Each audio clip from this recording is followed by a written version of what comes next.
آج اپنے آپ کو بڑا ترقی یافتہ کہنے والے اور اپنے آپ کو بڑا مہذب کہنے والے یہ امریکہ اور یورپ کے گورے، آج ان کی کالے کرتوت آج امریکہ کی ایک فائل سے سامنے آ رہی ہے۔ آپ نے بھی میڈیا میں سنا ہوگا، امریکہ میں ایک آدمی جو جیل میں مر گیا تھا، جس کا نام جیفری ایپسٹین تھا، اور جو اتنا گندا آدمی تھا، اتنا گھناؤنا آدمی تھا، اس نے اپنا ایک الگ آئی لینڈ بنایا تھا، اپنا ایک جزیرہ بنایا تھا، اور 6-6 سال کی 8-8 سال کی 12-12 سال کی بچیوں کو کڈنیپ کرتا تھا اور ان کے ساتھ ریپ کرتا تھا، ان کو ستاتا تھا، ان کو جنسی اذیتیں دیا کرتا تھا۔ یہاں تک اس کے بارے میں رپورٹ ملتی ہے کہ وہ چھوٹے چھوٹے بچوں کو قتل کر کے ان کا گوشت رکھا جایا کرتا تھا، اور اس کے ساتھ دنیا کے بڑے بڑے لیڈر فوٹو کھنچوایا کرتے تھے، بڑے بڑے لیڈروں کے ساتھ اس کے تعلقات تھے۔ یہ ہے دنیا کے بڑے بڑے ترقی یافتہ، اپنے آپ کو ترقی یافتہ کہنے والوں کی کڑوی حقیقت۔ مقصد عبدالغفار سلفی کے بیانات کو سننا نہیں ہے، آپ دنیا کو یہ بتا تو رہے ہیں کہ آپ جلسے میں آئے ہوئے ہیں یا آپ آئی ہوئی ہیں، لیکن آپ جلسے میں آنے کے بعد آپ نہ تو تقریریں سن رہے ہیں، نہ قرآن سن رہے ہیں، نہ حدیثیں سن رہے ہیں، آپ کچھ اور ہی کر رہے ہیں، آپ کی نظریں کچھ اور ہی کر رہی ہیں، آپ کی حرکتیں کچھ اور ہی بتا رہی ہیں۔ میرے پیارے ساتھیو، قرآن کے دوسرے پارے کی آیت بھی ہم کو یہی سبق دے رہی ہے، یا ایھا الذین آمنو، اے ایمان والو، یعنی اے وہ لوگوں جو یہ دعویٰ کرتے ہو کہ ہم ایمان والے ہیں، اے اپنے آپ کو مسلمان کہنے والو، اے اپنے آپ کو دیندار کہنے والو، ادخلوا فی السلم کافہ، تم نقلی دینداری کا دعویٰ نہ کرو۔ تم اگر اپنے آپ کو ایمان والا قرار دیتے ہو، اگر تم اپنے آپ کو مسلم کہتے ہو تو آ جاؤ، قرآن کہتا ادخلوا فی السلم کافہ، تم اسلام میں پورے کے پورے داخل ہو جاؤ۔ یہ سب پھول جو لگے ہیں مصطفیٰ کمال صاحب، یہ اصلی ہے کہ نقلی؟ نقلی ہے۔ یہ پھول میرے سامنے رکھے ہوئے ہیں، ان کی خوبصورتی کو دیکھو۔ یہ نقلی پھول دیکھنے میں شاید اوریجنل اصلی پھول سے بھی زیادہ آپ کو خوبصورت لگیں گے، ان کو اتنا کاریگری سے بنایا گیا ہے۔ اس میں گلاب بھی موجود ہے، اس میں چمیلی بھی موجود ہے، اس میں سورج مکھی کا پھول بھی موجود ہے، پھول کا رنگ بھی وہی ہے، پھول کا کلر بھی وہی ہے، پھول کا ڈیزائن بھی وہی ہے، مگر ایک فرق ہے، اصلی پھول آپ جب ہاتھ میں لیں گے، آپ اس کو اپنی ناک تک لے کے جائیں گے، اس میں سے خوشبو نکلے گی، لیکن یہ سنتھیٹک فلاور ہے، یہ نقلی پھول ہے، یہ ڈپلیکیٹ پھول ہے، اس میں سے آپ کو کوئی خوشبو نہیں ملے گی۔ بچے اسکول جاتے ہیں، ان کو اسکول میں ایک سبجیکٹ پڑھایا جاتا ہے، ڈرائنگ کا سبجیکٹ۔ میری بچیاں بھی اسکول میں جاتی ہیں، وہ بھی کبھی کبھی کاپی پر ڈرائنگ بنا کے مجھ کو دکھاتی ہیں، بڑی اچھی اچھی ڈرائنگ بناتے ہیں بچے۔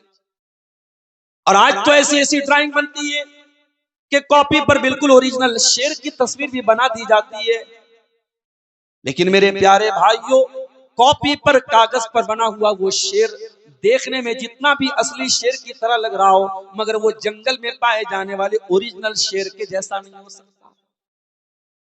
کاغذ میں بنا ہوا پھول دیکھنے میں جتنا بھی اوریجنل لگ رہا ہو، وہ پیڑ میں نکلے ہوئے اصلی پھول کی برابری نہیں کر سکتا ہے۔ یہی تو قرآن کی آیت میں بتا رہی ہے کہ اے مسلمانوں، تم اصلی مسلمان بنو، تم نقلی مسلمان نہ بنو۔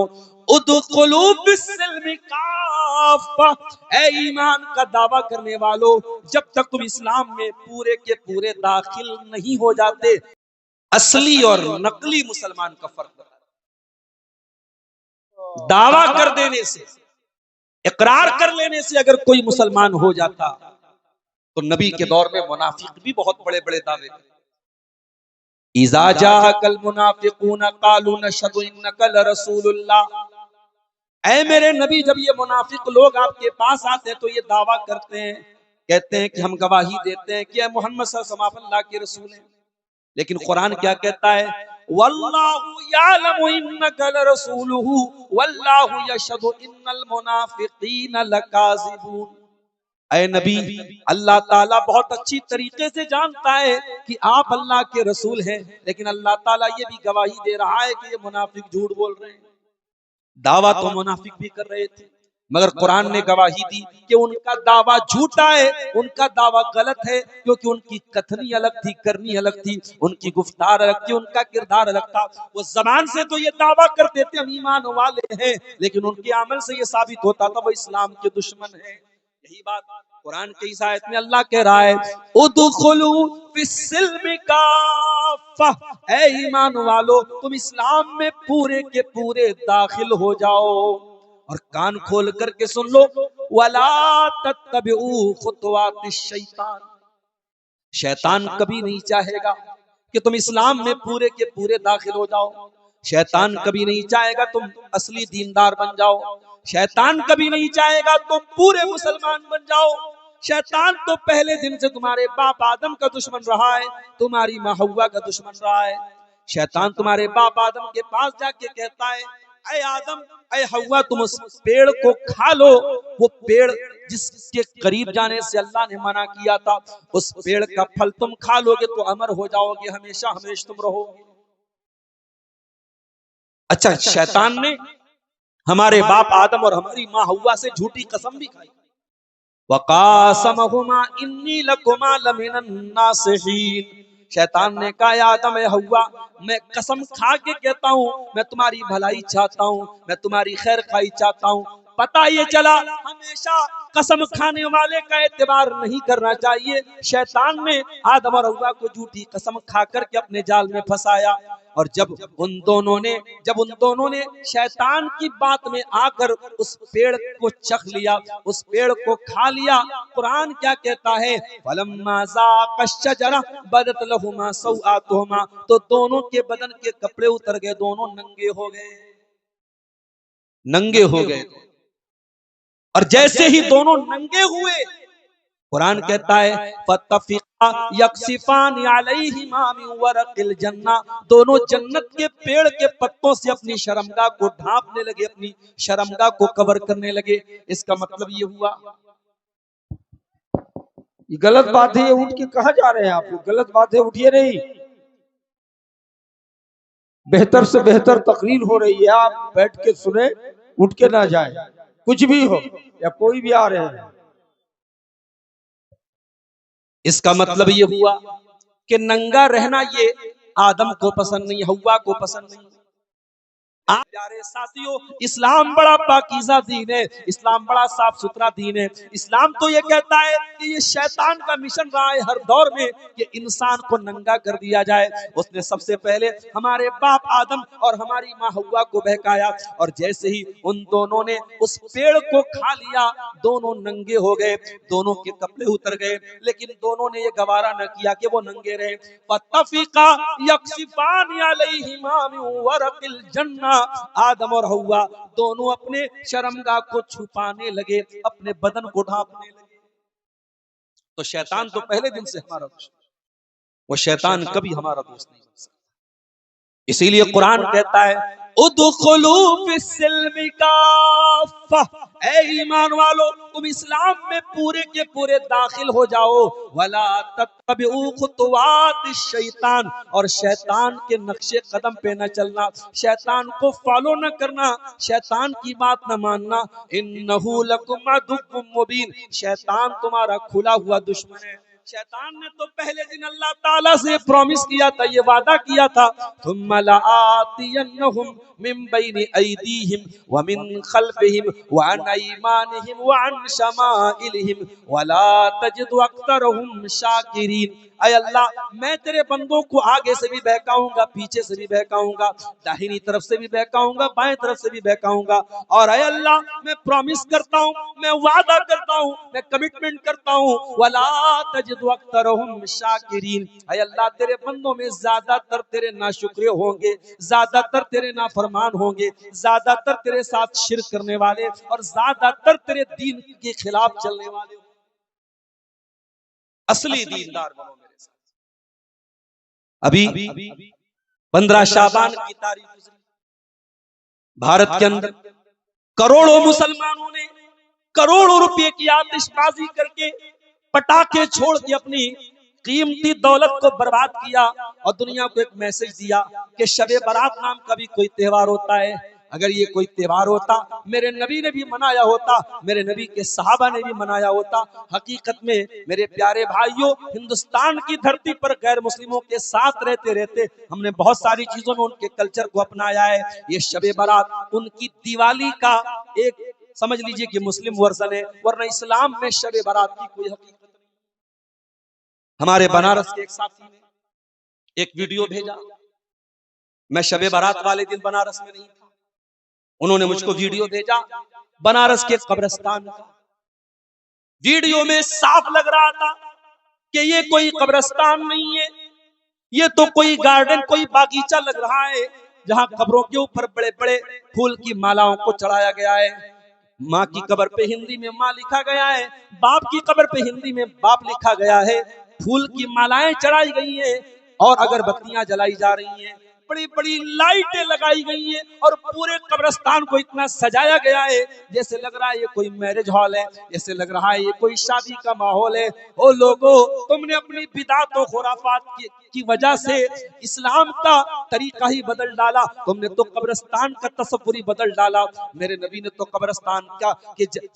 قبرستان جانے کا حکم دیا تھا, اور کیوں دیا تھا؟ آپ نے فرمایا زور القبور, او لوگو قبرستان جایا کرو, فإنہا تذکرکم الآخرہ, اس لیے کہ قبرستان جانے سے تمہیں موت کی یاد آئے گی. یہ پھول اور مالا چڑھی ہوئی, یہ خوشبوؤں سے بسی ہوئی, یہ اگر بتیوں میں بسی ہوئی ان قبروں کو دیکھ کر کس کو موت کی یاد آئے گی؟ وہ لوگوں, آج آپ نے اپنی بدعات و خرافات کی وجہ سے اسلام کا چہرہ ہی بدل ڈالا. پوری رات عبادت ہوئی اور کہنے والے کہتے ہیں صاحب ہم عبادت کر رہے ہیں, آپ کو کیا پرابلم ہے؟ پرابلم یہ ہے رمضان کا مہینہ آگے آنے والا ہے, رمضان کا آخری عشرہ آئے گا, آپ اس کی تاکراتوں میں مسلم سوسائٹی میں وہ محنت نہیں دیکھیں گے, وہ کوشش نہیں دیکھیں گے جو شب برات میں آپ نے دیکھی ہے. جبکہ اللہ کے نبی جب رمضان کا آخری عشرہ آیا کرتا تھا, اما عائشہ فرماتی ہیں جب رمضان کا آخری عشرہ آتا تھا اللہ کے نبی پوری رات جاگا کرتے تھے, وَأَيْقَظَ أَهْلَهُ, اور اپنے گھر والوں کو جگایا کرتے تھے, وَشَدَّ مِيزَرَهُ, اپنی کمر کس لیتے تھے. آپ تو رمضان کی تاک راتوں میں جاگا کرتے تھے اور آپ کا امتی 15 شعبان کو جاگ رہا ہے. آپ تو رمضان کے آخری عشرے میں کمر کس لیتے تھے اور آپ کا امتی شب برات کے نام سے تہوار منا. وَلَا تَتَّبِعُوا خُطُوَاتِ الشَّيْطَانِ, شیطان کے پیچھے مت چلو, شیطان تمہیں بہکانا چاہتا ہے.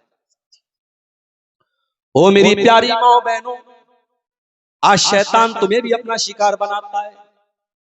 یہ عورت جس کو اللہ تعالیٰ نے اتنا بڑا درجہ دیا ہے, جب یہ عورت ایک بیٹی کی شکل میں دنیا میں آتی ہے, یہ بہت بڑا انعام لے کر کے آتی ہے, یہ بہت بڑا تحفہ لے کے آتی ہے. اللہ کے نبی فرماتے ہیں من ابتلی من هذه البنات شیئا, جس کو اللہ تعالیٰ بیٹی دیتا ہے, جس کے گھر میں لڑکی کا جنم ہوتا ہے, جس کے گھر میں بٹیا پیدا ہوتی ہے, اللہ کے نبی نے فرمایا من ابتلی بهذه البنات, جس کو اللہ تعالیٰ بیٹی دے دیتا ہے, کن لہ سترا من النار, یہ بیٹی اپنے ماں باپ کو جہنم سے بچانے آتی ہے. اگر بیٹی کی پرورش اچھے طریقے سے ماں باپ کر لیتے ہیں, اگر بیٹی کی صحیح جگہ شادی کر دیتے ہیں, دینداری دیکھ کر اچھا رشتہ دیکھ کر بیٹی کی شادی کر لیتے ہیں, بیٹی کو بے حیائی سے بچاتے ہیں, بیٹی کو بدکاری سے بچاتے ہیں, بیٹی کو اچھی تعلیم دیتے ہیں, اچھی پرورش کرتے ہیں, تو یہ بیٹی اپنے ماں باپ کو جہنم کی آگ سے بچانے کا کام کرتی ہے. اور یہی بیٹی جب کل کسی کی بیوی بن جاتی ہے, جب شادی کے بعد یہ کسی کی بیوی بن جاتی ہے, تو قرآن کیا کہتا ہے, وَمِنْ آيَاتِهِ أَنْ خَلَقَ لَكُمْ مِنْ أَنفُسِكُمْ أَزْوَاجًا لِتَسْكُنُوا إِلَيْهَا, وہ لوگوں ہم نے تمہاری بیویوں کو تمہارے سکون کا ذریعہ بنایا ہے. تم زمانے کے حرام رشتوں میں سکون نہیں پا سکتے, تم گرل فرینڈ اور بوائے فرینڈ کے رشتوں میں سکون نہیں پا سکتے, تم حرام ریلیشن شپ میں سکون نہیں پا سکتے. اگر سکون چاہیے, اگر پیس آف مائنڈ چاہیے, تو وہ نکاح کے ذریعے ہی تم کو مل سکتا ہے. جب تم نکاح کر کے بیوی بنا کر کے ایک عورت کو اپنی جیون سنگینی بناتے ہو, اپنی لائف پارٹنر بناتے ہو, اپنی شریک حیات بناتے ہو, تو وہ تمہارے جیون میں سکون لے کر کے آتے. اور یہی عورت شادی کے بعد کچھ دنوں کے بعد جب ماں بن جاتی ہے, ماں بننا بھی ایک بڑا خوبصورت احساس ہوتا ہے. جب یہ ایک بچے کو جنم دیتی ہے, وہ ایک پل کے لیے بھی اس کو معلوم ہوتا ہے کہ بچہ پیدا ہونے کے دوران میری موت بھی ہو سکتی ہے، مگر ایک بار بھی وہ اپنے بچے کو کوستی نہیں ہے، ایک بار بھی اپنے بچے کو برا بھلا نہیں کہتی ہے۔ کتنی عورتیں ہیں جو اسی پریگننسی کے آپریشن کے دوران انتقال کر جاتی ہیں، اور اللہ کے نبی نے اگر بچے کی پیدائش کے دوران کسی عورت کا انتقال ہو جائے، آپ نے اس عورت کو شہیدہ کا درجہ دیا ہے، وہ شہادت کا ثواب پائے گی، آپ نے اس کو شہادت کا ثواب پانے والا بتایا ہے۔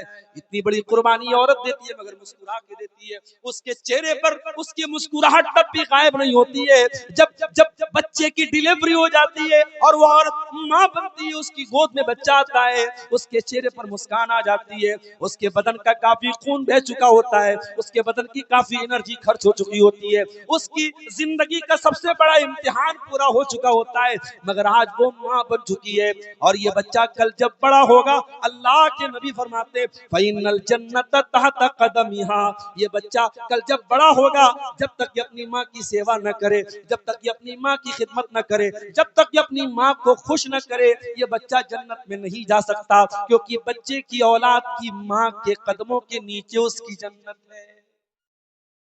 یہ درجہ آپ کو دیا تھا میری پیاری ماں اور بہنوں اسلام نے، مگر یہ درجہ آپ نے کھو دیا جب آپ نے اپنے آپ کو بازاری بنا دیا، جب مسلمان لڑکیاں انسٹاگرام پر ویڈیو بنانے لگی، جب مسلمان لڑکیاں فیس بک پر اپنے فوٹو ڈالنے لگی، جب مسلمان لڑکیاں ایسے کپڑے پہننے لگی جو ان کے جسم کو بجائے ڈھانپنے کے چھپانے کے ظاہر کرنے لگا، جب مسلمان لڑکیاں سڑک پر آوارہ قسم کے لڑکوں کو لفٹ دینے لگی، جب مسلمان لڑکیاں موبائل پر غیر محرم لڑکوں سے باتیں کرنے لگی، جب مسلمان لڑکیاں حرام ریلیشن شپ میں آنے لگی، تو انہوں نے اپنے آپ کو شیطان کا ہتھیار بنا لیا۔ اللہ کے نبی فرماتے ہیں المرأۃ عورۃ، عورت تو پردے میں رہنے کی چیز ہے، فَإِذَا خَرَجَتْ، جب یہ عورت گھر کے باہر بے پردہ ہو کے نکلتی ہے، استشرفها الشیطان، تو شیطان اس کو اپنا ہتھیار بنا لیتا ہے۔ اسلام ایک عورت کو شیطان کا ہتھیار بننے کی تعلیم نہیں دیتا ہے میری پیاری ماں، اسی لیے اسلام یہ کہتا ہے لا یخلون رجل بامرأۃ الا وثالثهما الشیطان، جب کوئی مرد اور کوئی عورت اگر ایک دوسرے کے لیے اجنبی ہیں تو خبردار دونوں تنہائی اختیار نہ کریں، ایک کمرے میں ایک گھر میں دونوں تنہا نہ رہیں، دونوں اکیلے نہ رہیں۔ جب ایک مرد اور ایک عورت اکیلے میں رہیں گے، اللہ کے نبی فرماتے الا وثالثهما الشیطان، تو تیسرا شیطان وہاں پہ ضرور ہوگا، چاہے وہ عورت پانچوں ٹائم کی نمازی ہو، وہ مرد اپنے زمانے کا سب سے نیک انسان ہو، اگر ایک مرد و عورت اکیلے میں ملتے ہیں، تنہائی میں ملتے ہیں، تو اس بات کو نوٹ کر لیجئے کہ تیسرا شیطان وہاں پہ ضرور ہوتا ہے۔ اور اسی لیے اسلام ایسا پاکیزہ دین ہے کہ اللہ کے نبی فرماتے ہیں جب تمہارے بچے 7 سال کے ہو جائیں ان کو نماز کا حکم دو، اور جب تمہارے بچے 10 سال کے ہو جائیں اور نماز نہ پڑھے تو تم ان کی پٹائی کرو، وَفَرِّقُوا بَيْنَهُمْ فِي الْمَضَاجِعِ، اور لڑکا لڑکی کے بستر الگ کر دو۔ اے اللہ کے نبی، لڑکا 10 سال کا ہے، لڑکی 10 سال کی ہے، ابھی بالغ تو نہیں ہے، ابھی نابالغ ہے، مگر اللہ کے نبی نے فرمایا نہیں، فرقوا بینہم فی المضاجع، ان کے بستر الگ کر دو۔ یہ شریعت اللہ کی شریعت ہے میرے پیارے ساتھیوں، اس کا بنانے والا اللہ ہے، اور اللہ کو خوب پتا ہے، اللہ کو خوب معلوم ہے انسان کی کمزور نس کہاں ہے، انسان کہاں سے بھٹک سکتا ہے۔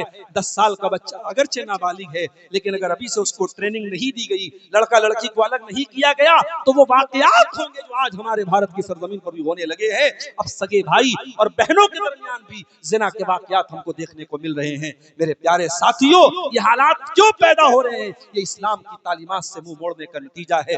آج ہمیں اور آپ کو قرآن کریم کی آیت کی روشنی میں اپنا جائزہ لینا چاہیے کہ ہم اصلی دیندار ہیں یا نقلی دیندار ہیں۔ قرآن کہہ رہا ہے ادخلوا فی السلم کافہ، تم اسلام میں پورے کے پورے داخل۔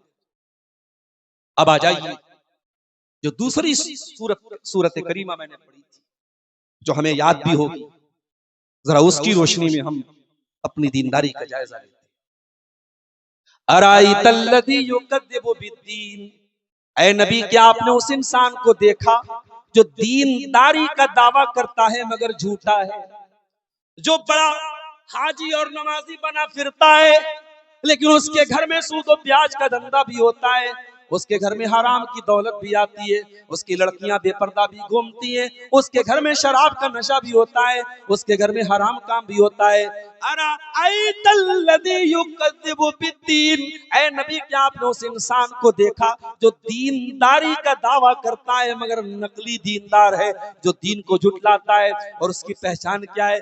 فذالک الذی یدع الیتیم، وہ یتیم کو دباتا ہے، وہ کمزور کو دباتا ہے، وہ اناتھ بچے کا حق مارتا ہے، وہ یتیم کے اوپر اتیاچار کرتا ہے۔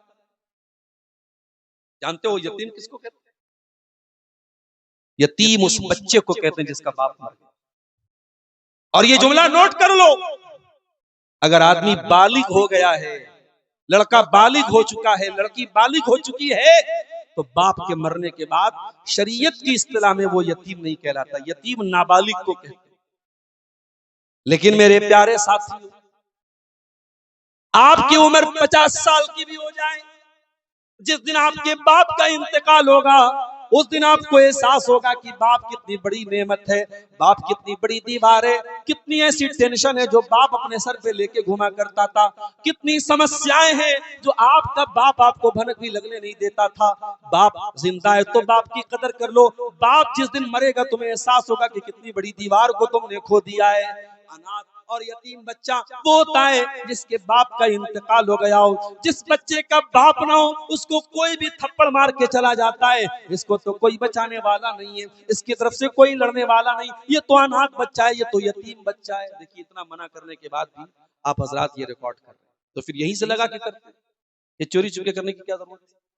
اور پھر آپ اس پہ تھمبنیل لگائیں گے، تاریخ ڈالیں گے، چرخی میں پروگرام ہوا، اور میں بار بار بول رہا ہوں کہ میں منع کر رہا ہوں کہ بھائی میرے ساتھ مسائل ہیں مگر آپ لوگ سائٹ سے کر لیتے ہیں، کیا بولا جائے؟ اب ہم اسی پر 5 منٹ ٹائم برباد کریں تو وہ بھی مناسب بات ہے۔ اناتھ اور یتیم بچہ سماج کا وہ دبا کچلا طبقہ ہوتا ہے میرے بھائیوں، جس بچے کو کوئی بھی مار کے چلا جاتا ہے، اس یتیم کا کوئی پرسان حال نہیں ہوتا ہے۔ اس یتیم کی آواز اگر کسی نے اٹھائی ہے تو عرب کے اس یتیم نے اٹھائی ہے جس کو ہم جناب محمد رسول اللہ صلی اللہ علیہ وسلم کہتے ہیں۔ اللہ کے نبی سے بڑا یتیم کون تھا؟ آپ پیدا ہوئے باپ کا سایہ نہیں پایا، آپ پیدا ہوئے سب سے پہلے اپنی ماں کے بعد سب سے پہلے گود میں لینے والا آپ کے دادا تھے۔ آپ نے جب ہوش سنبھالا پتہ لگا باپ نہیں ہے، باپ تو ہمارے پیدا ہونے کے پہلے ہی جا چکے۔ 6 سال کی عمر میں آپ نے اپنی ماں کو کھو دیا، آپ یتیم در یتیم ہو گئے، ماں بھی نہیں باپ بھی نہیں۔ آپ نے دنیا کو ماں کا درجہ بتایا، دنیا کو ماں کے حقوق بتائے۔ آپ کا دل بھی چاہتا تھا میری ماں زندہ ہوتی تو میں ماں کی سیوا کرتا، میں ماں کی خدمت کرتا۔ ماں کو تو نہیں آپ نے پایا، ہاں جن عورتوں نے آپ کو دودھ پلایا تھا جو آپ کی رضائی مائیں تھی، حلیمہ سعدیہ آپ کی رضائی ماں تھی، سویب آپ کی رضائی ماں تھی، ام ایمن آپ کی رضائی ماں تھی، یہ آپ کی وہ عورتیں تھی جنہوں نے آپ کو بچپن میں دودھ پلایا تھا۔ جب کبھی آپ کے پاس آ جاتی تھی آپ ان کو اماں اماں کہہ کے مخاطب کیا کرتے تھے، آپ کچھ اور نہ کر پاتے اپنے بدن کی چادر اتار کے ان کے لیے بچھا دیا کرتے، او میری ماں حلیمہ، او میری ماں سویبہ، او میری ماں ام ایمن، میرے پاس کچھ اور تو نہیں ہے، یہ محمد رسول اللہ کے بدن کی چادر ہے، آؤ اس چادر پہ بیٹھ جاؤ، اپنے بچے کو کچھ خدمت کرنے کا موقع دے دو۔ اتنی محبت کرتے تھے میرے پیارے ساتھیو اللہ کے نبی ماں سے۔ ماں کے نہ ہونے کا احساس آپ کو ہمیشہ رہتا تھا، اسی لیے آپ نے یتیم کا حق بتایا دنیا والوں کو۔ آپ نے فرمایا انا وکافل الیتیم کہاتین، یتیم کو پالنے والا میرے ساتھ جنت میں جائے گا، اور ایسے جائے گا جیسے یہ دونوں انگلیاں ایک دوسرے کے ساتھ سٹی ہوئی ہیں۔ یتیم کو پالنے والا محمد رسول اللہ کے ساتھ جنت میں جائے گا، اور جو یتیم کا مال کھا جائے، جو یتیم کے نام پر ملنے والی دولت ہڑپ کر جائے، جو یتیم کی پراپرٹی پر ناجائز قبضہ کر لے، جو یتیم کے مال کو اپنے پیٹ میں ڈال لے، اللہ کے نبی پر قرآن کی آیت بھی اترتی ہے ان الذین یاکلون اموال الیتامی ظلما انما یاکلون فی بطونہم نارا، جو یتیم کا مال کھا جاتے ہیں وہ اپنے پیٹ میں جہنم کی آگ بھرتے ہیں، وہ اپنے پیٹ میں کھانا نہیں ڈالتے، وہ روٹی چاول نہیں ڈالتے، جو یتیم کا مال کھاتے ہیں وہ اپنے پیٹ میں جہنم کی آگ بھرتے ہیں، وَسَيَصْلَوْنَ سَعِيرًا، اور ان قریب وہ جہنم کی بھڑکتی ہوئی آگ میں ڈالے جائیں۔ یتیم کا حق بیان کیا ہے اللہ کے پیارے نبی جناب محمد رسول اللہ صلی اللہ علیہ وسلم نے میرے ساتھ۔ ماں کی ممتا آپ کو کبھی کبھی بہت یاد آتی تھی۔ ایک دن آپ صحابہ کرام کو لے کے مدینہ سے نکلے، کچھ کلومیٹر دور مدینہ کے باہر ایک جگہ ابوا نام کی ایک جگہ تھی جہاں آپ کی ماں کی قبر تھی۔ صحابہ کو لے کے آپ اپنی ماں کی قبر پر گئے۔ او لوگو، ہم شب برات کو نہیں مانتے، لیکن ہاں اپنے ماں باپ کی قبر پہ کبھی کبھار جانا چاہیے۔ کوئی دن طے کرنے کی ضرورت نہیں ہے، کوئی وقت طے کرنے کی ضرورت نہیں، لیکن کبھی کبھار اپنی ماں کی قبر پہ جانا چاہیے، اپنے باپ کی قبر پہ جانا چاہیے۔ مغفرت کی دعا تو آپ مسجد میں بیٹھ کے بھی کر سکتے ہو، گھر میں بیٹھ کے بھی کر سکتے ہو، لیکن ماں کو یاد کرنے کے لیے، باپ کو یاد کرنے کے لیے کبھی کبھی قبرستان چلے جایا۔ اللہ کے نبی اپنی ماں کی قبر پہ جاتے ہیں، وہ ماں جس کی انگلی پکڑ کے آپ 6 سال کی عمر میں چلا کرتے تھے، جس ماں کو آپ نے 6 سال کی عمر میں کھو دیا تھا، اس ماں کی قبر پہ جا کے اس ماں کی ممتا کو یاد کر کے اللہ کے نبی رونے لگتے ہیں۔ آپ کی آنکھوں سے زاروں قطار آنسو بہنے لگتے ہیں، اور آپ کو روتا ہوا دیکھ کر صحابہ کرام بھی رونے لگتے ہیں، اور آپ روتے روتے اپنی بے بسی کا اعلان کرتے ہیں، اور آپ کہتے ہیں استاذنت ربی ان ازور قبرہ ان استغفر لأمی۔ او لوگو، میں نے اپنے رب سے اجازت مانگی تھی، میں اپنی ماں کی مغفرت کی دعا کرنا چاہتا ہوں، لیکن اللہ نے مجھے اپنی ماں کی مغفرت کی دعا کرنے کی اجازت نہیں دی۔ پھر میں نے اجازت مانگی، اے اللہ میں اپنی ماں کی قبر پہ جانا چاہتا ہوں، تو اللہ نے مجھے ماں کی قبر پہ جانے کی اجازت دے دی۔ او لوگو، تم بھی قبرستان جایا کرو، کیونکہ قبرستان جانے سے موت کی یاد آتی ہے، آخرت کی یاد آتی ہے۔ آج تو ہم اتنے کٹھور دل ہو چکے ہیں، ہمیں تو قبرستان میں بھی موت کی یاد نہیں آتی۔ اب تو قبرستان میں بیٹھ کے نوجوان جوا کھیلتا ہے، موبائل دیکھتا ہے، شراب پیتا ہے، ہم تو اتنے کٹھور دل ہو چکے ہیں۔ اللہ کے واسطے میرے بھائیوں، بڑے درد کے ساتھ ایک بات کہتا ہوں، آپ کے گھر میں جب کوئی مہمان آتا ہے، آپ مہمان کی بڑی عزت کرتے ہیں، خاص طور سے شیرشاہ آبادی قوم میں دیکھتا ہوں، میں بھارت کے بہت سارے علاقوں میں گیا، مگر مہمان نوازی کی کچھ چیزیں جو آپ کے یہاں مجھے نظر آئی، کہیں اور نظر نہیں آئی۔ سب سے پہلے تو وہ جو آپ کا ناشتہ ہوتا ہے، آپ جتنا بھی کھانا بنا لیں، لیکن مہمان آئے گا، ہمارے بنارس میں بسکٹ رکھیں گے، نمکین رکھیں گے، میٹھا رکھیں گے، چائے رکھیں گے، پان کھلا دیں گے، لیکن آپ کے شیرشاہ آبادی میں نے دیکھا کہ پہلے پلیٹ میں کچھ بھجیا نمکین ہوگی، کچھ میٹھا ہوگا، کچھ کاجو ہوگا۔ یہ نارمل پورے سیمانچل میں، پورے شیرشاہ آبادی میں یہ ایک ناشتے کی پہچان۔ اس کے بعد کھانا، آپ یو پی چلے جائیں، دلی چلے جائیں، ممبئی چلے جائیں، کھانے مہمان اگر آیا، دسترخوان لگایا، ڈونگے میں سالن رکھ دیا گیا، اور پلیٹ میں روٹیاں رکھ دی گئی، چاول رکھ دیا گیا، اور مہمان سے کہا گیا بسم اللہ بھائی نکالیے، مہمان اپنے ہاتھ سے نکالتا۔ مگر آپ کے یہاں مہمان نوازی کا طریقہ نہیں صاحب، آپ خود اپنے ہاتھ سے نہیں نکالیں گے، ہم آپ کو دیں گے۔ بولی صاحب چاول لیں گے، آپ بھات لے بین، روٹی لے بین، کیا لیں گے؟ آپ خود نکال رہے ہیں، یہ آپ کی مہمان نوازی کا طریقہ ہے۔ لیکن میرے پیارے ساتھیوں، آپ اپنے مہمانوں کی اتنی عزت اور احترام کرتے ہیں، اور اتنا بڑا مہمان 12 دن کے بعد آنے والا ہے، رمضان کا مہینہ آنے والا ہے، تمام مہینوں کا سردار آنے والا ہے، آپ کو جنت دلانے کے لیے اور آپ کو گناہوں سے معاف کروانے کے لیے، آپ کے گناہوں کو بخشوانے کے لیے رمضان آ رہا ہے۔ میں آپ سے پوچھتا ہوں، اس مہمان کا استقبال کرنے کے لیے آپ کی تیاری؟ کوئی تیاری نہیں ہے۔ فیس بک دھائیں دھائیں چل رہا ہے، انسٹاگرام کی ریل تو دھڑا دھڑ دیکھی جا رہی ہیں۔ اللہ کے واسطے رمضان کے پہلے سوشل میڈیا کا استعمال کم سے کم کر دو، اور کوشش کرو کہ رمضان میں زیادہ ٹائم قرآن کو دو۔ اتنے بڑے امام تھے امام مالک رحمت اللہ علیہ، جو پوری زندگی حدیث کا درس دیا کرتے تھے، لیکن جب رمضان کا مہینہ آتا تھا امام مالک باہر تختی لگا دیتے تھے، ہمارا مدرسہ ایک مہینہ بند رہے گا، رمضان میں ہم حدیث نہیں پڑھائیں گے، رمضان قرآن کا مہینہ ہے، شہر رمضان الذی انزل فیہ القرآن، رمضان ہی کے مہینے میں قرآن اترا ہے۔ وہ فیس بک چلانے والوں، وہ انسٹاگرام چلانے والوں، وہ سوشل میڈیا کے دیوانوں، آؤ عہد کرو، وعدہ کرو، رمضان آ رہا ہے، 1 مہینے کے لیے فیس بک کو طلاق دے دیں گے، 1 مہینے کے لیے واٹس ایپ کو بہت کم استعمال کریں گے، 1 مہینے کو ہم اس 1 مہینے کو قرآن کو زیادہ ٹائم دیں گے۔ ہم سب گناہگار ہیں میرے پیارے ساتھیوں، ہمیں اللہ کے پاس جانا ہے اور گناہوں کی بہت بڑی گٹھری ہمارے پاس موجود ہے۔ اس گناہوں کی گٹھری کو اگر ختم کرنا ہے تو توبہ کے آنسوؤں سے ختم کر سکتے ہیں۔ رمضان آنے کے پہلے پہلے کوشش کرو، رات میں 2 بجے 3 بجے جب اللہ تعالیٰ توفیق دے اٹھ کر کے 2 رکعت نماز پڑھ لو، 4 رکعت پڑھ لو، 6 رکعت پڑھ لو، 8 رکعت پڑھ لو۔ تہجد کی 2 رکعت بھی پڑھ لو گے تو تہجد کا ثواب ملے گا، 4 بھی پڑھو گے تہجد کا، جتنی اللہ تعالیٰ توفیق دے دے تہجد پڑھ لو۔ شاید ہمارے راتوں میں پڑھی گئی وہ تہجد اللہ تعالیٰ کو پسند آ جائے اور اللہ ہمارے گناہوں کو معاف کر دے۔ میرے پیارے بھائیوں، جب اللہ حساب لے گا تو ایک ایک چیز کا حساب لے گا۔ ہم نے رات کے 12 بجے جو پاپ کیے ان کا بھی حساب لے گا، ہم نے دن کے اجالے میں جو غلط کام کیے ان کا بھی حساب لے گا، ہم نے پبلک کے سامنے جو غلط کام کیے اس کا بھی حساب لے گا، ہم نے بند کمرے میں جو غلط کام کیے اللہ اس کا بھی حساب لے گا۔ اللہ سے دعائیں کرو، اے اللہ ہمارا آسان حساب لے لے۔ اللہ کے نبی ایک دعا پڑھا کرتے تھے، اللہم حاسبنی حسابا یسیرا، اے اللہ تو میرا آسان حساب لے لے۔ اما عائشہ نے پوچھا، اے اللہ کے نبی آسان حساب کا کیا مطلب ہے؟ آپ نے فرمایا، اے عائشہ آسان حساب کا مطلب یہ ہے انما ذالک العرض، آسان حساب کا مطلب یہ ہے کہ بندے کے نام اعمال اللہ کے سامنے پیش کیے جائیں اور اللہ تعالیٰ نظر انداز کر دے، اللہ تعالیٰ درگزر کر دے، اللہ تعالیٰ معاف کر دے، اللہ پوچھ تاچھ نہ کرے، اللہ جانچ پڑتال نہ کرے، اللہ یہ نہ پوچھے کہ یہ کام تو نے کیوں کیا، کب کیا۔ اگر اللہ پوچھ تاچھ کرے گا تو ہم برباد ہو جائیں گے۔ اس لیے دعا کیا کرو میرے بھائیوں کہ اللہ تعالیٰ درگزر کر دے، معاف کر دے۔ اسی لیے رمضان میں طاق راتوں میں ہم جو دعا پڑھتے ہیں، اتنی بڑی رات ہے صاحب، 1000 مہینے سے بہتر ہے وہ رات۔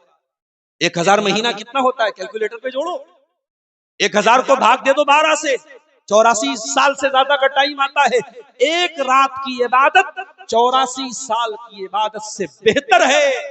اس ایک رات میں اللہ کے نبی سے حضرت عائشہ نے پوچھا، اے اللہ کے نبی اگر مجھے لیلۃ القدر مل جائے تو مجھے کیا پڑھنا چاہیے، کیا کرنا چاہیے؟ آپ نے فرمایا، اے عائشہ اگر تمہیں لیلۃ القدر مل جائے تو تم یہ دعا پڑھا کرو، اور میں احسان مانتا ہوں اپنے نبی کا، میرے نبی بہت لمبی لمبی دعائیں پڑھا کرتے تھے، مگر رمضان کی طاق راتوں میں پڑھنے کے لیے آپ نے جو دعا سکھائی ہے وہ آپ کے سیمانچل کا اور آپ کے کٹیہار اور پورنیہ کا ایک کم پڑھا لکھا آدمی، ایک رکشہ چلانے والا، ایک مزدور، ایک ایسا آدمی جو بہت پڑھا لکھا نہیں ہے وہ بھی اس دعا کو پڑھ سکتا ہے، بچہ بھی اس دعا کو پڑھ سکتا ہے۔ بہت چھوٹی سی دعا ہے، اللہم انک عفو تحب العفو فاعف عنی، اے اللہ تو معاف کرنے والا ہے اور معافی کو پسند کرتا ہے، اے اللہ تو مجھ کو معاف فرما دے، اے اللہ تو مجھ کو درگزر فرما دے۔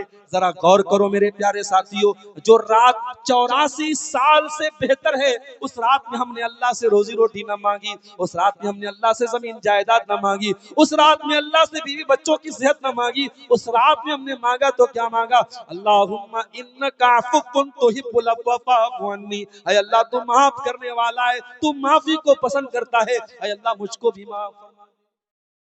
اس مہمان کا استقبال کرنے کے لیے تیار ہو جاؤ، 12 دن کے بعد وہ مہمان آنے والا ہے، اور کوشش کرو چرکی والوں کہ رمضان میں ڈیلی تراویح کی نماز ضرور پڑھو۔ یہ جو طریقہ کچھ جگہوں پر ہے کہ 4 دن تراویح پڑھتے ہیں باقی 26 دن غائب، یہ غلط طریقہ ہے۔ آپ قرآن ختم کریں چاہے نہ کریں وہ ضروری نہیں ہے، مگر آپ کوشش کیجئے۔ اور میں نے ساؤتھ انڈیا میں ہر سال رمضان میں ساؤتھ انڈیا میں جاتا ہوں، وہاں پہ میں نے یہ چیز دیکھی ہے کہ وہاں اس بات پہ زیادہ پریشر ہی نہیں ہے کہ قرآن ختم ہونا چاہیے۔ حافظ صاحب ایک ایک پارا پڑھا رہے، آدھا پارا پڑھا رہے، اطمینان سے پڑھا رہے، اور آرام سے لوگ پورے مہینے تراویح پڑھتے ہیں۔ میرے پیارے ساتھیوں کوشش کیجیے پورے مہینے آپ تراویح پڑھیے، اس مہمان کا حق۔ تو بات دوسری طرف جا رہی ہے، گھڑی کی سوئی بڑی تیزی سے آگے کی طرف بڑھ رہی ہے، ہم لوٹتے ہیں اپنے موضوع کی طرف۔ قرآن کا 30واں پارا اور سورہ ماؤن اللہ اصلی اور نقلی دینداری کا فرق ہمیں بتا رہا ہے۔ اللہ نے فرمایا نقلی دیندار ہے وہ انسان جو یتیم کو دباتا ہے، فذالک الذی یدعو الیتیم، جو یتیم کا حق مارتا ہے، ولا یحض ولا طعام المسکین، اور جو غریبوں کو کھانا نہیں کھلاتا ہے۔ میرے پیارے ساتھیوں، اللہ نے آپ کو دولت دی ہو چاہے نہ دی ہو، دل کو تھوڑا بڑا کر لیجیے۔ مہمان گھر میں آ جائے تو میری پیاری ماں اور بہنوں، اپنے ماتھے پر شکن نہ آنے دو۔ مہمان کھا کے جائے گا، دعائیں دے کے جائے گا۔ مہمان اگر مسلمان ہے، مہمان دیندار ہے، مہمان اگر عالم دین ہے اور آپ کے گھر جائے گا تو دعائیں دے کے جائے گا۔ مہمان کے آنے پر کبھی ماتھے پر سلوٹے مت آنے دینا۔ اور یاد رکھو، رمضان کا مہینہ بھی آگے آنے والا ہے۔ کوشش کرو کہ روزانہ جب افطار کرنے بیٹھو تو کسی ایک رشتہ دار کو، کسی ایک دوست کو، کسی ایک پڑوسی کو ساتھ میں بٹھا کے افطار کرا دو۔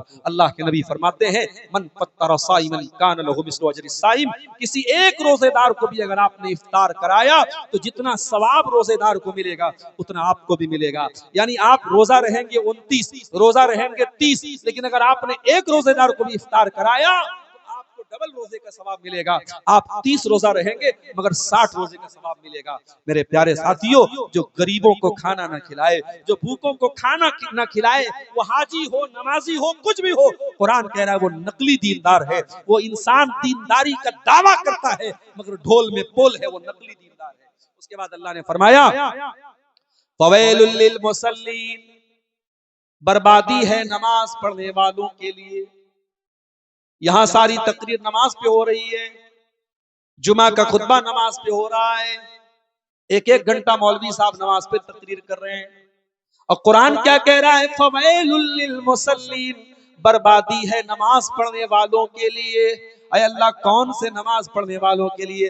فرمایا الذین هم عن صلاتهم ساہون، جو نماز تو پڑھتے ہیں مگر نماز کا ان کے کیریکٹر پر کوئی اثر نہیں پڑتا ہے، جو نماز بھی پڑھتے ہیں اور بہن کا حق بھی مارتے ہیں، جو نماز بھی پڑھتے ہیں اور بھائی کی زمین بھی ہڑپ کر جاتے ہیں، جو نماز بھی پڑھتے ہیں اور نشہ بھی کرتے ہیں، جو نماز بھی پڑھتے ہیں اور جھوٹ بھی بولتے ہیں، جو نماز بھی پڑھتے ہیں اور غیبت بھی کرتے ہیں۔ او لوگو، اگر نماز آپ کو برائیوں سے نہ روکے، نماز آپ کے کیریکٹر کو نہ بدلے، نماز آپ کے کردار کو نہ بدلے، اس کا مطلب کہ آپ کی نماز اوپر نہیں جا رہی ہے۔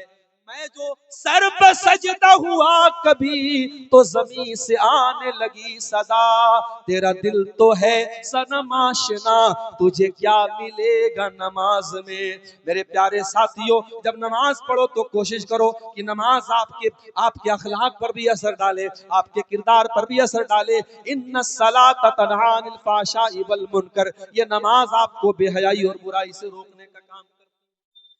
تو قرآن کہہ رہا ہے بربادی ہے ایسے نمازیوں کے لیے جو نماز سے غافل ہیں۔ الذین هم یراؤون، جو ریاکاری کرتے ہیں، دکھاوا کرتے ہیں، دوسروں کو دکھانے کے لیے نماز پڑھتے ہیں۔ وَيَمْنَعُونَ الْمَاعُونَ، اور چھوٹی چھوٹی چیزیں بھی لوگوں کو دینے سے کتراتے ہیں، جو بخیلی کرتے ہیں، کنجوسی کرتے ہیں۔ میرے پیارے ساتھیوں، قرآن کی یہ سورت سورہ ماعون ہم کو بتا رہی ہے کہ اصلی دیندار وہ ہیں جن کا دل بڑا ہوتا ہے، جن کا کلیجہ بڑا ہوتا ہے، جن کا اخلاق بہتر ہوتا ہے۔ اور اصلی دیندار آپ کو دیکھنا ہے تو صحابہ کرام کو دیکھ لینا میرے پیارے ساتھیوں۔ اور سوشل میڈیا کے دیوانوں، کبھی موقع ملے تو یوٹیوب پہ جانا اور خالد بن ولید کی بایوگرافی پڑھ لینا، کبھی موقع ملے تو عمر بن خطاب کی زندگی پڑھ لینا، کبھی موقع ملے تو جا کر کے حضرت عمر فاروق، حضرت عثمان غنی کی زندگیوں کو پڑھ لینا۔ یہ لوگ اصلی دیندار تھے۔ انہوں نے مال بھی کمایا لیکن مال سے ناجائز محبت نہ کی، انہوں نے دنیا بھی کمائی مگر دنیا سے ناجائز محبت نہ کی۔ یہ اصلی دیندار تھے، اور قرآن ہم سے اصلی دیندار بننے کا میرے پیارے ساتھیوں مطالبہ کرتا ہے۔ اس لیے آئیے ہم قرآن کی سے ایک آیت کی روشنی میں اور سورہ ماعون کی روشنی میں اپنی دینداری کا جائزہ لیں اور اصلی دیندار بنیں۔ دعا ہے رب العالمین سے، الہ العالمین ہمیں صحیح معنوں میں دیندار بننے کی توفیق عطا فرمائے۔ رب العالمین ہمارے اندر جو کمیاں اور کوتاہیاں ہیں ہمیں جلد سے جلد ان سے سچی توبہ کرنے کی توفیق عطا فرمائے، اور ہمیں رمضان کا یہ مبارک مہینہ جو آگے آنے والا ہے اس کا بہترین طریقے سے ہمیں استقبال کرنے کی رب العالمین توفیق عطا فرمائے۔ رب العالمین ہمارے نوجوانوں کی بھی اصلاح فرمائے، ہماری خواتین کی بھی اصلاح فرمائے، جب تک ہم دنیا میں زندہ رہیں اسلام پر زندہ رہیں اور ہمارا خاتمہ ایمان پر ہو، آمین۔ وآخر دعوانا